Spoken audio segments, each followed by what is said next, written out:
하루 정치권에서는 국회법 개정안을 둘러싼 공방이 이어졌습니다.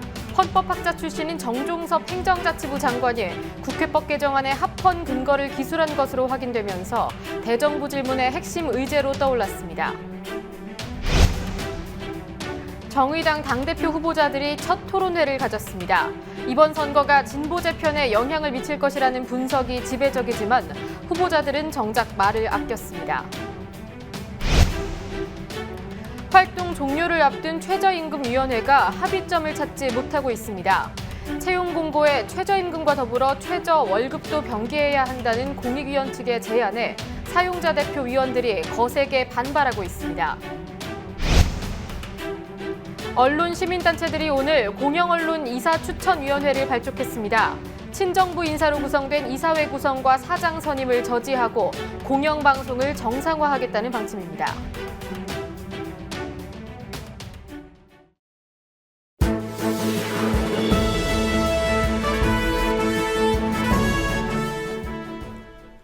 시청자 여러분 안녕하십니까? 오늘 뉴스K 시작합니다.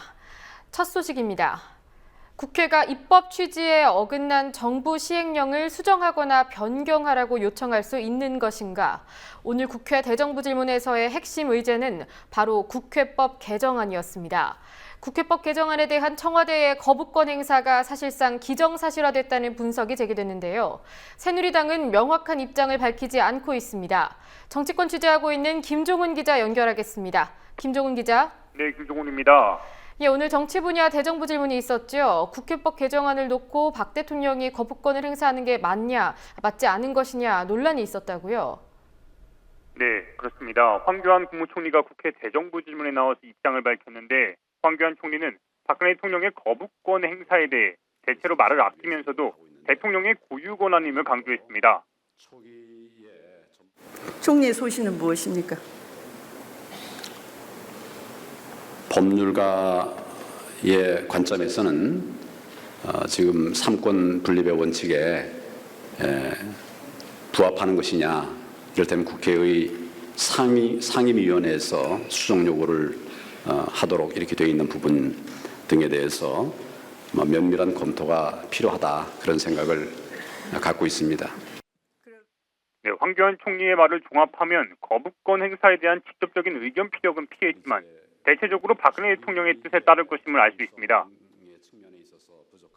예, 박 대통령의 국회법 개정안에 대한 거부권 행사는 사실상 기정사실이다. 이런 추측들도 나오고 있다고요. 네, 대통령의 정무특보인 김재원 새누리당 의원이 오늘 KBS 라디오에서 출연해 밝힌 내용입니다. 김재원 의원은 거부권 행사는 지극히 당연한 것이고 대통령의 책무라고 말하면서 박근혜 대통령의 거부권 행사가 기정사실일 것이라고 했습니다. 정도로 이 문제는 위헌적인 법률이기 때문에 헌법의 수호자인 대통령이 당연히 시정을 요구해야 한다고 생각합니다. 그렇기 때문에 이것은 더군다나 대통령 중심제 국가인 우리나라에서는 이러한 제도적 장치는 바로 대통령의 법률안 거부권이기 때문에 거부권을 행사하는 것은 지극히 당연한 것이고 대통령의 책무가 아닌가 생각합니다. 네, 김재원 의원은 이어서 국회법 개정안 협상을 주도한 유승민 원내대표의 책임론에 대해 위헌적인 국회법을 통과시키고 여러 논란을 야기했다 해서 책임을 물어야 한다는 주장도 있지만 덮고 넘어가자는 일도 있기 때문에 당의 중론을 모아서 해결하겠다고 말했습니다. 예, 한편 정종섭 행자부 장관이 자신의 저서를 통해서 정부 시행령에 대해 국회 통제권을 강화하는 것이 맞다, 이렇게 주장한 것도 확인됐다고요. 네, 그렇습니다. 헌법학자이기도 한 정종섭 행정자치부 장관의 저서 헌법학 원론에 나온 내용들입니다. 정 장관은 저서에서 정부 위임 민법의 경우 국회의 통제권 보장이 필요하다고 지적했습니다. 정 장관의 주장은 모법의 입법 취지에 어긋난 시행령은 국회가 정부의 수정 변경을 요청할 수 있다고 규정한 이번 국회법 개정안에 힘을 실어주는 내용으로 해석할 여지가 있습니다. 정 장관은 같은 책에서 대통령이 위헌 혹은 위법인 대통령령을 제정하고 시행하는 경우엔 국회는 대통령에 대해 탄핵 소추를 할 수 있다고까지 주장했습니다. 문제는 이와 관련해서 정종섭 장관이 오늘 보인 태도입니다. 정종섭 장관은 야당 의원들이 자신의 소신을 밝힌 것이냐고 묻자 일반적인 이론을 써놓은 것이라며 상황에 따른 입장 변화를 보였습니다. 조세는 국회법 개정 찬성으로 적시돼 있습니다. 맞습니까? 제 책에는 일반적인 이론을 제가 써놓은 적이 있습니다. 그런 소신이 일반적이다라는 물타기로 바뀌는 순간입니까? 이 순간이? 그건 아니고요. 네. 제 헌법 책에는 장관이 되면 구체적으로 소신이 바뀌고 책에서는 일반론으로 학생을 가르치고 그게 제가 아는 정종섭 장관님의 모습은 아니시죠? 그렇지 저와 책에 있는 그대로. 연수원도 같이 다니시고 하시죠. 예, 박 대통령이 내일 국무회의에서 거부권을 행사할 것이라는 예측이 계속되고 있지요. 네, 현재로서는 박근혜 대통령이 내일 있을 국무회의에서 거부권을 행사할 것으로 보입니다. 당초 23일로 예정돼 있던 회의를 이틀이나 미뤘는데 공식적으로는 대정부 질문에 출석하는 장관들의 일정 때문이라고 이유를 밝혔지만 그만큼 여론을 살폈다는 반증으로도 볼 수 있습니다. 관건은 박근혜 대통령이 거부권을 행사해 국회법 개정안이 제2교 요구로 이런 형태로 국회에 돌아왔을 때 국회가 할 선택입니다. 지난 15일이죠. 그 국회는 정의와 국회의장의 중재로 국회법 개정안 재수정안을 만들어서 청와대에 보냈습니다. 이 과정에서 국회 합의를 강조했는데요. 정 의장은 어제 국회의장은 헌법을 지켜야 할 의무가 있는 만큼 거부권이 행사되면 절차대로 하겠다며 제2결 입장을 고수하고 있습니다. 한편 김무성 새누리당 대표는 정의와 의장보다 좀 더 고민스러운 상황에 빠져 있습니다. 김무성 대표는 오늘 오전 기자들을 만나서 제2결 요청이 언제 올지 더 두고 봐야 한다고 밝히면서도 국회로 제2결 요청이 안 오길 바란다는 속내를 보였습니다. 이는 박근혜 대통령이 거부한 국회법 개정안에 대해 다시 국회 차원의 투표를 하는 것도 자동 폐기하는 것도 김무성 대표와 새누리당에 현재로서는 모두 부담이 된다는 사실을 드러낸 겁니다. 일단 국회로 돌아온 개정안을 제2결하면 박근혜 대통령의 리더십에 충격이 가해져 당청각회가 악화될 수가 있고 그리고 자동 폐기 수순을 밟으면 유승민 원내대표와 완전히 갈라져서 당내 입지의 타격이 불가피하기 때문입니다. 예, 다음으로 성완종 리스트와 관련된 소식도 짚어보죠. 노무현 전 대통령의 형인 노건평 씨가 오늘 검찰에 출석했다고요. 네, 오늘 오전입니다. 고 노무현 전 대통령의 형 노건평 씨가 참고인 자격으로 검찰에 출석했습니다. 노건평 씨가 청사에 출석하는 과정은 공개되지 않았는데 노건평 씨는 2007년 연말 특사를 앞두고 성완종 전 경남기업 회장 측으로부터 사면 대상에 포함되도록 힘써달라는 로비를 받았다는 의혹을 받고 있습니다. 당시 성 전 회장은 행담도 개발사업 비리 항소심에서 집행유예를 선고받자 상고를 포기하고 특별사면자 대상으로 선정됐는데요. 그러나 노건평 씨는 지난 23일 국민일보와의 통화에서 나 같은 사람이 어디 영향력을 행사할 것도 아니고 적절치 않다고 생각해 단호히 거절했다고 밝혔습니다. 예, 야당은 이와 관련해서 물타기 수사를 하고 있다는 주장을 하고 있죠. 네, 오늘 오전 국회 대정부 질문에서 서영교 새정치연합 의원이 김주현 법무부 차관에게 지적한 내용입니다. 서영교 의원은 성완종 리스트 인물들의 면죄부를 주려고 야당을 끼워넣게 한 것 아니냐고 주장했습니다. 8명 중에 몇 명 구속했어요? 수사 진행 중에 있습니다. 지금 현재 구속자는 없습니다. 크게 말씀하세요. 네, 구속자는 없습니다. 그리고 야당을 슬쩍 끼워놓고 지금 야당을 언론에 대대적으로 보도시키고 있어요. 야당 탄압의 전형이에요. 그래요, 안 그래요? 그렇지 않습니다. 수사 진행 단계에 따라서 검찰에서 필요한 조사를 지금 진행하고 있습니다. 네, 한편 검찰은 김한길 새정치연합 전 대표에게 오늘 검찰 출석할 것을 통보했습니다. 하지만 김 전 대표는 오늘 검찰에 출석하지 않았는데요. 지난 2012년 총선 때 성완종 전 회장한테서 금품을 받았다는 의혹을 받고 있습니다. 그러나 새정치연합 차원에서 야당 인사들에 대한 검찰 수사를 물타기로 보는 당내 분위기를 고려해서 오늘 김 전 대표는 출석하지 않았다는 걸로 지금 보고 있습니다. 지금까지 국민TV 뉴스 김종훈입니다.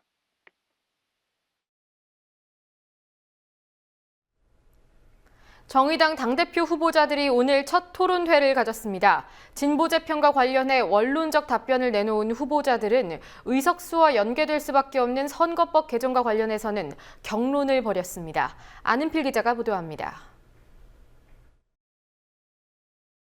오늘 오전 정의당과 오마이뉴스가 공동 주최한 정의당 당대표 후보자 토론회가 열렸습니다.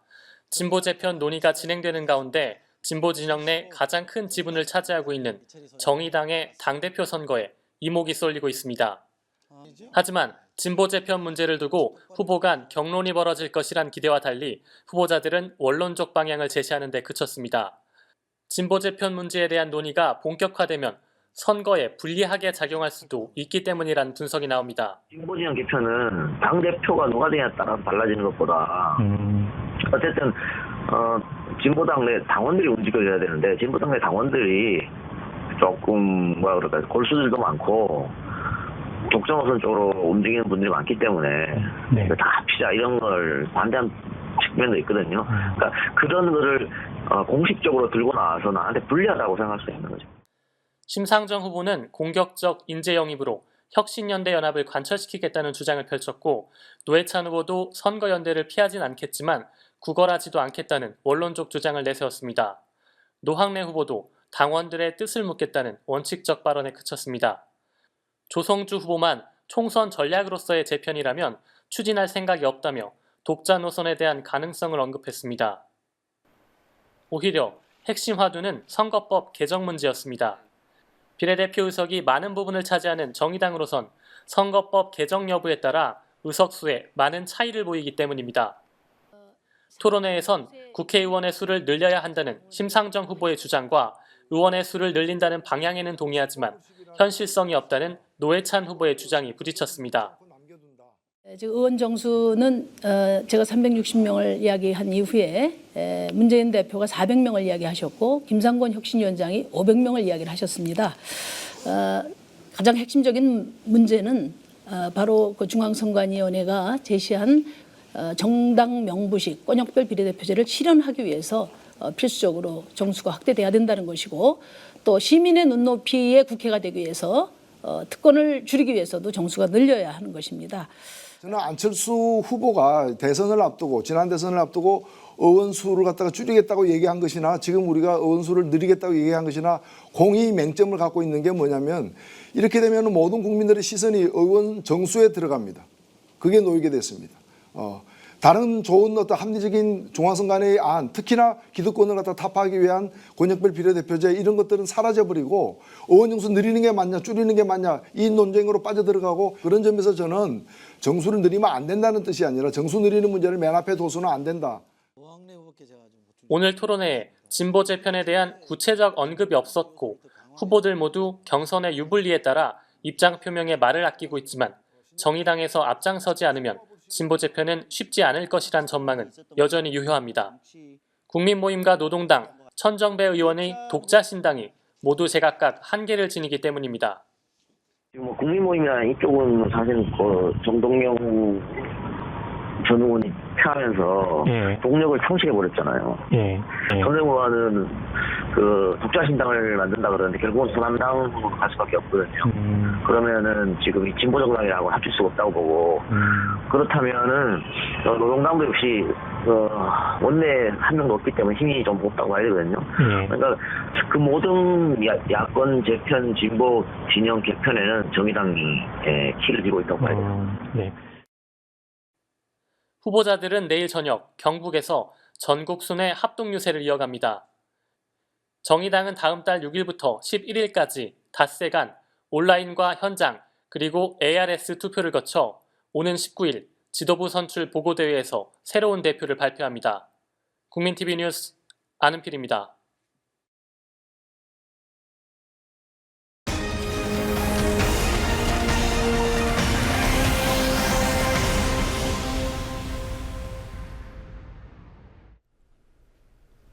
최저임금위원회 활동 시한이 다음 주로 다가왔지만 과연 내년도 시급이 얼마가 될지는 접점이 보이지 않고 있습니다. 사용자 측 위원은 9년째 연속 동결을, 노동자 측 위원은 최저시급 1만 원 현실화를 주장하고 있는데요. 공익위원이 제안한 최저월급 병기 사안이 새로운 쟁점으로 떠올랐습니다. 이 사안 취재한 김현주 PD와 상세히 짚어보겠습니다. 안녕하십니까? 네. 최저임금위원회에서 노동자의 시급 그리고 월급을 병기하자 이런 안이 나왔는데요. 구체적으로 어떤 내용입니까? 네, 최저임금을 발표할 때 시급뿐만이 아니라 주휴수당을 포함한 월급도 함께 발표하자는 겁니다. 고용주가 시급만 주고 주휴수당을 안 주는 경우가 많은데요. 시급과 이 월급을 병기하면 주휴수당을 떼먹는 일이 줄어들 것이라는 주장입니다. 올해 최저임금 5,580원을 기준으로 시급만 받을 경우와 시급만 받을 경우와 월급에 주휴수당을 포함한 월급을 받을 경우를 비교해 보겠습니다. 네, 시급만 받을 경우에는 주 5일 8시간씩 한 달을 일했을 때 약 98만 원을 받게 됩니다. 화면에 나오는 거 보면 월급이 98만 2,080원이라고 나와 있습니다. 하지만 하루치 임금인 주휴수당 44,600원을 4주에 걸쳐 받을 경우 월급은 116만 원으로 올라갑니다. 주휴수당 17만 8천 원만큼의 월급 차이가 나는 것을 보실 수 있습니다. 시급과 월급을 병기해 발표하자는 안은 어제 열린 최저임금위원회 6차 전원회의에서 공익위원들이 제안했습니다. 그러니까 근로기준법상에 법적으로 규정되어 있는 주휴수당을 확실하게 명기하자 이겁니까? 네, 그렇습니다. 주휴수당은 근로기준법 제55조에 명시된 노동자의 권리입니다. 그런데도 사용자 위원들은 주 15시간보다 짧게 일하는 노동자가 많아 이걸 도입했을 경우 노동시장에 혼란이 올 거라고 반대하고 있습니다. 그런데 최저임금위원회 분위기를 보면 혼란은 안 주던 주휴수당을 줘야 하는 고용주 측에 올 것 같습니다. 사용자위원이 주휴수당을 포함한 월급을 함께 발표할 경우 사용자 중 범법자가 많아진다는 발언을 했던 겁니다. 노동한 대가보다 더 많이 달라는 게 아니라 원래 일한 만큼 원래 줘야 되는 걸 명기하자라는 주장이잖아요. 근데 사용자위원들은 뭐라고 얘기를 하냐면 그렇게 병기를 하면 사용자위원들 중에 범법자가 많아진다. 그 얘기는 대놓고 주휴수당을 못 주겠다는 얘기죠. 얘기를 거꾸로 놓고 보면 그동안 얼마나 많은 사업장들이 주휴수당을 떼어먹고 그냥 근로시간만큼만 줬냐라는 것의 반증인 것 같아요. 주휴수당도 임금이기 때문에 사용자가 주휴수당을 지급하지 않을 경우에는 노동부에 임금체불 진정을 넣을 수 있습니다. 방금 들으신 김 위원의 말대로 얼마나 많은 사용자가 주휴수당을 떼먹었는지 반증할 수 있는 발언인 것 같습니다.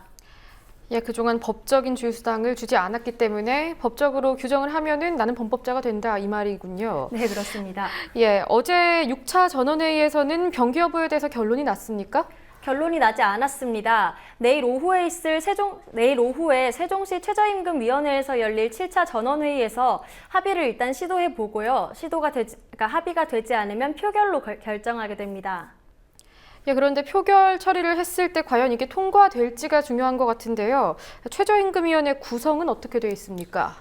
일단 근로자위원이 9명, 사용자위원이 9명, 공익위원이 9명이 있어서 총 27명이 있습니다.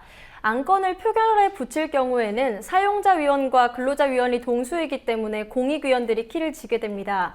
27명의 위원은 모두 고용노동부 장관이 제청해서 대통령이 위촉하는 방식으로 임명되는데요.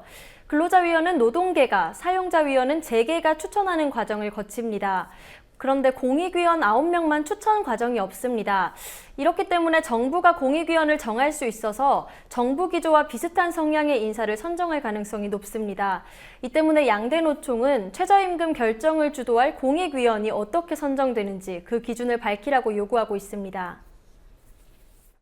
공익위원들이 어떻게 선정되었는지 여기 있는 최저임금위원들은 모르고 있습니다. 그래서 최저임금위원회의 제도 개선을 강력히 양대 노총과 최저임금 연대가 주장을 하는 것입니다. 현재 고용노동부의 기조대로라면 사실상 반노동적인 발상을 하고 있다 이런 비판이 나오고 있는데 선정 기준이 좀 명확히 밝혀져야 할 문제인 것 같고요. 가장 핵심적인 사안인데 최저임금 수준에 대한 합의도 여전히 이뤄지지 않고 있다고요. 네, 그렇습니다. 사용자위원들은 5,580원 동결을 주장하고 있습니다. 노동자위원들은 10,000원으로 인상할 것을 요구하고 있습니다. 9년 연속 최저임금 동결을 주장하는 사용자위원들은 최저임금을 인상하면 중소자영업자가 힘들기 때문에 동결을 주장한다 이런 입장인데요. 이에 대해서 오늘 중소자영업자 단체가 사용자위원들에게 고양이 쥐 생각한다며 일침을 날렸습니다. 600만 자영업자가 가장 고통받는 것은 중소자영업 시장을 파괴하는 재벌이란 겁니다. 저희 같은 경우는 중소자영업자들은 노동자들의 임금 인상을 절대 반대하지 않습니다.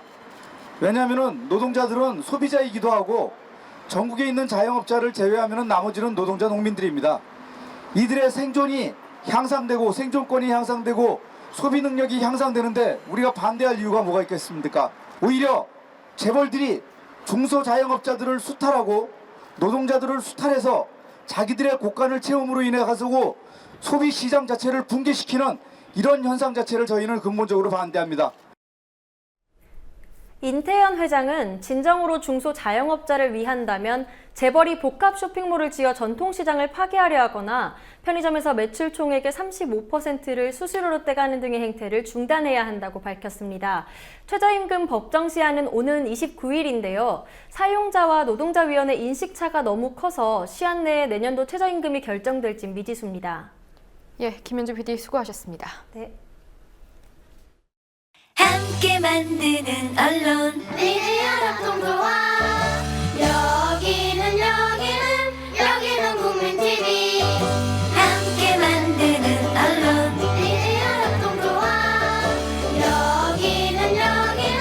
여기는 국민TV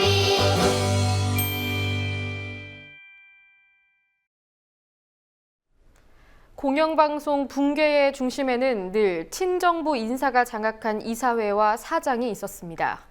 이를 저지하기 위해 언론 시민단체들이 오늘 공영방송 이사 추천위원회를 발족했는데요.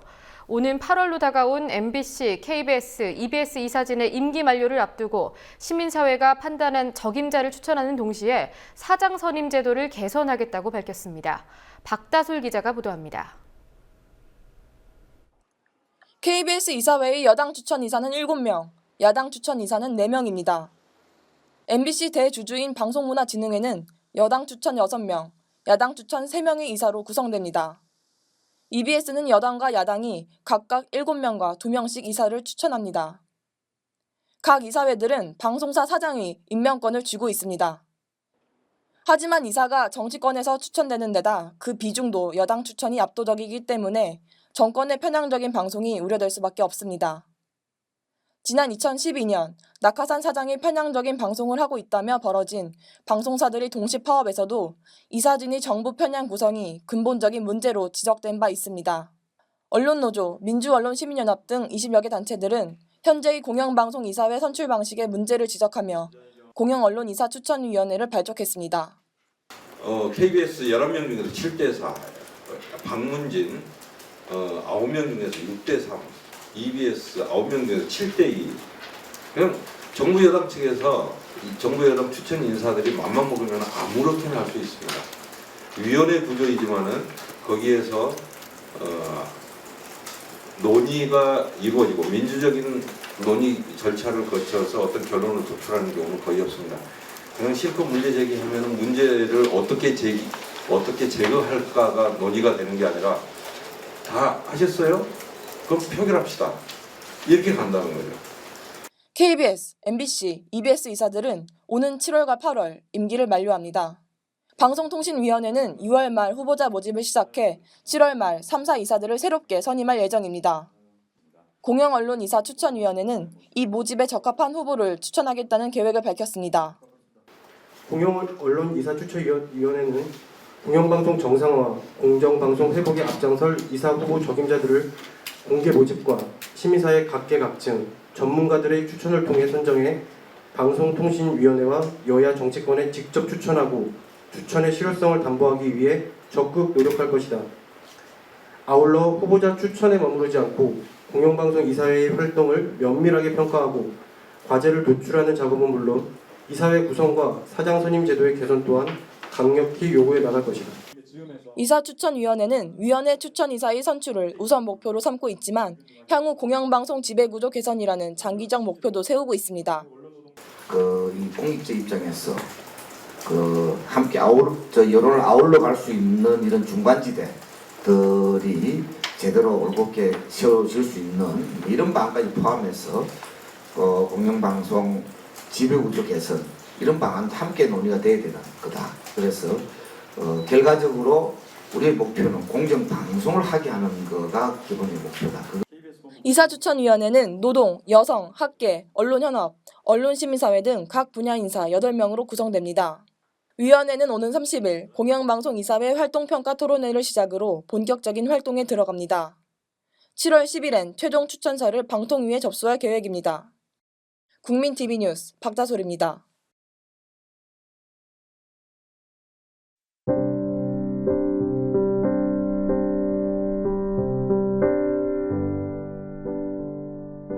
여기는 아직 강원도 가뭄 같지는 않지만 꽤 심각한 상태입니다. 농업용수 부족을 해결하겠다던 이명박 정부의 호언은 허언이었음도 확인했습니다. 4대강 사업에 반대해서 긴 시간 금강지킴이로 살아온 사람, 공주 사는 김종술 씨를 만났습니다. 사업에 반대한다는 이유로 생업조차 잃게 된 환경지킴이는 이끼벌레의 정체를 처음 소개한 언론인이기도 합니다. 강의 생태계를 망가뜨린 4대강 사업의 실상이 이렇게 분명해졌는데 4대강을 반대해 싸우느라 많은 것을 잃어버리게 된 수많은 시대의 의인들의 삶은 아직 복원되지 못하고 있습니다.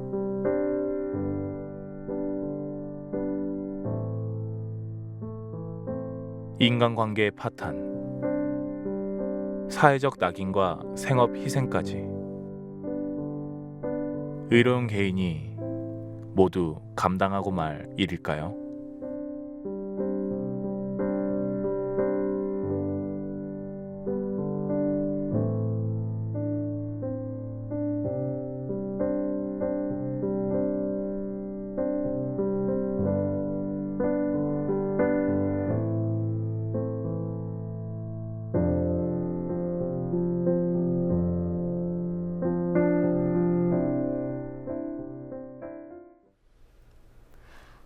오는 27일 오후 3시부터 6시까지 제3회차 일반 조합원 대상 협동조합 교육이 실시됩니다. 장소는 미디어 협동조합 국민카페 온에어입니다. 참가를 원하시는 분은 화면에 보이는 이메일 주소로 메일 글머리에 협동조합 교육 프로그램 참가 신청을 명기한 이메일을 보내주시면 됩니다. 실명과 닉네임도 기재해 주셔야 합니다. 오늘 뉴스 마치겠습니다. 시청해주신 여러분 고맙습니다.